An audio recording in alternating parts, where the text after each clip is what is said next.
नमस्कार।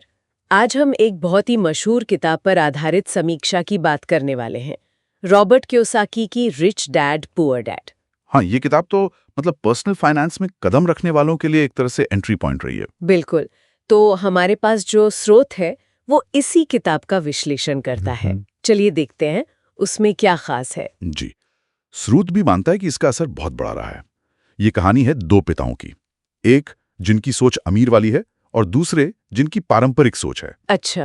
और किताब ये बताती है कि भाई स्कूल की पढ़ाई अपनी जगह है, लेकिन पैसे की समझ, वो माइंडसेट, वो ज्यादा जरूरी है अमीर बनने के लिए। और इस विश्लेषण में जो सबसे बड़ी बात कही गई है वो शायद यही है, सोच का फर्क।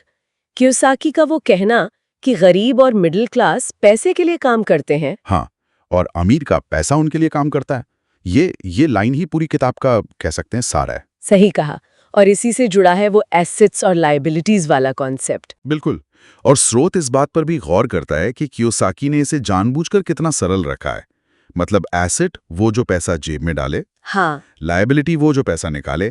शायद वो चाहते थे कि लोग पहले इस बेसिक फर्क को समझें, बजाय इसके कि तकनीकी डिटेल्स में उलझ जाएं। ये बात तो है। लेकिन स्रोत ये भी सवाल उठाता है कि क्या ये जरूरत से ज्यादा सरलीकरण नहीं है आज के जमाने में। हाँ, ये एक वैलिड पॉइंट है। और फिर वो सबसे कंट्रोवर्शियल बात, आपका घर एसेट नहीं है। वही। हाँ। ये तो पारंपरिक सोच के बिल्कुल खिलाफ है। स्रोत भी इसे कियोसाकी के बड़े आर्गुमेंट से जोड़ता है कि हमारी स्कूली शिक्षा हमें पैसे के बारे में कुछ नहीं सिखाती। एग्जैक्टली। और वो मैं इसे कैसे खरीद सकता हूँ वाली सोच। स्रोत कहता है कि ये प्रॉब्लम सॉल्विंग एटीट्यूड बनाने पर जोर है। भले ही हर सलाह एकदम प्रैक्टिकल ना लगे शायद। हाँ, हो सकता है। फिर वो रैट रेस वाली बात आती है, वो चक्कर। हाँ। कमाओ, खर्च करो, फिर और कमाओ। हाँ, वो कभी ना खत्म होने वाला पहिया।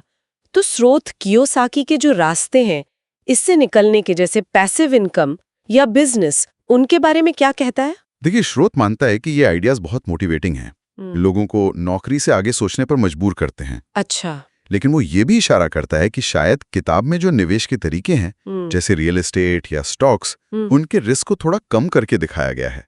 मतलब प्रेरणा तो है पर सावधानी वाली बात थोड़ी कम है। हाँ, कुछ ऐसा कह सकते हैं। तो एक तरफ तो ये है।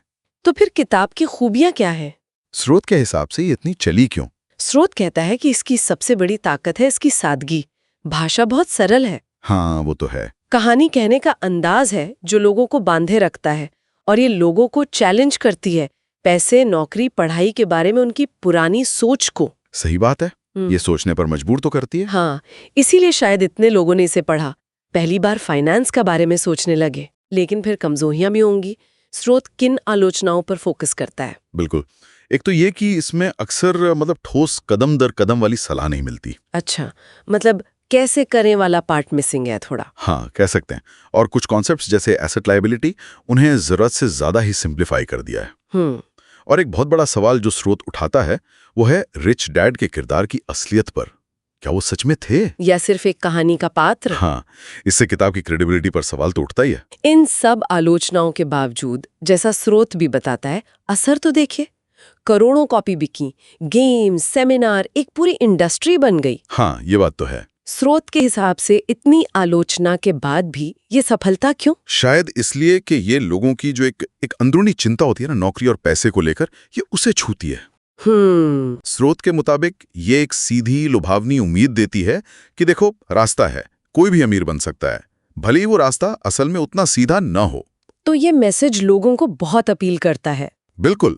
तो कुल मिलाकर ये स्रोत इस किताब को कैसे देखता है? एक प्रैक्टिकल गाइड या कुछ और? नहीं, प्रैक्टिकल गाइड तो नहीं। स्रोत इसे एक बहुत पावरफुल माइंडसेट शिफ्टर मानता है। मतलब सोच बदलने वाली किताब। अच्छा। ये आपको एक नया नजरिया देती है पैसे को देखने का। तो इसे प्रेरणा के लिए पढ़ना चाहिए, लेकिन सलाह को अपने हिसाब से जांच पर रखकर। बिल्कुल सही। स्रोत यही सलाह देता है। इसे सोच बदलने के लिए पढ़ें, पर इसे कोई फाइनेंशियल रूल बुक न समझें। आंख बंद करके फॉलो करने वाली चीज नहीं है ये। और अंत में एक दिलचस्प सवाल जो कहीं ना कहीं ये स्रोत भी इशारे में पूछता है। हाँ। कियोसाकी ने कहा था, सीखने के लिए काम करो, कमाने के लिए नहीं। आज का जो दौर है जहां स्किल्स इतनी तेजी से बदल रही हैं, हाँ, लगातार सीखते रहना पड़ता है। तो क्या ये सिद्धांत आज पहले से भी ज्यादा जरूरी, ज्यादा प्रासंगिक नहीं हो गया है? इस पर सोचना वाकई दिलचस्प होगा।